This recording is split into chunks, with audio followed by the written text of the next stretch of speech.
आदमी का गन्ना यहाँ रखना नहीं, तो रखना चाहिए रखना हो तो क्या कर जाए एक जाग गन्ने रख जा। अगर धाने अगर गन्ने में रुंदे लाऊ झामो उनने तो नष्ट हो जाएगा। तो बोया एक जगह जब बढ़िया वृक्ष हो गए वहां से उखाड़ करके तब तो और दूसरी जगह में ले जाए तब तो वहां वो फलेगा। वो वहां फलेगा नहीं जहाँ बीन रख जाते मुझे। इसी प्रकार लड़की अपने पिता के घर में उत्पन्न तो जरूर होती है, पलती पड़ती अपने पिता के घर में, पर फलती फूलती पति के ही घर में, पिता के घर में नहीं फलेगी। और जहाँ जाएगी वहां मन से बढ़ाएगी, पिता का मन से थोड़ी बढ़ाएगी, है कि नहीं। इसलिए राजा कहता है महाराज इसलिए लड़की और धान को एक संज्ञा दी गई है।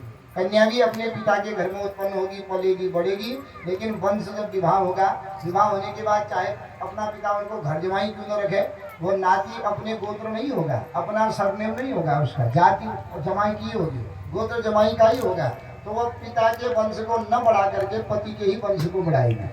और पुत्र कैसा भी हो, डूढ़ो हो, काणो हो, कसो ने चोर हो, वो ब्याह कर लाओ तुम्हारे वंश बढ़ा।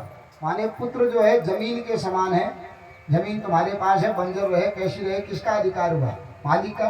और कन्या जो है स्वर्ग के पानी का समान है।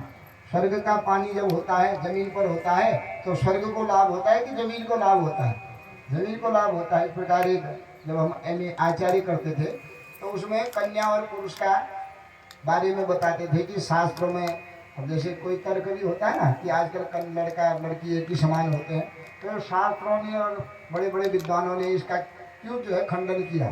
तब उसमें आता था कि लड़का जमीन के समान है और लड़की स्वर्ग के पानी के समान है। और स्वर्ग का पानी जब भी बरसेगा पृथ्वी को ही उपजाऊ बनाएगा, वो स्वर्ग को कोई लाभ नहीं देगा।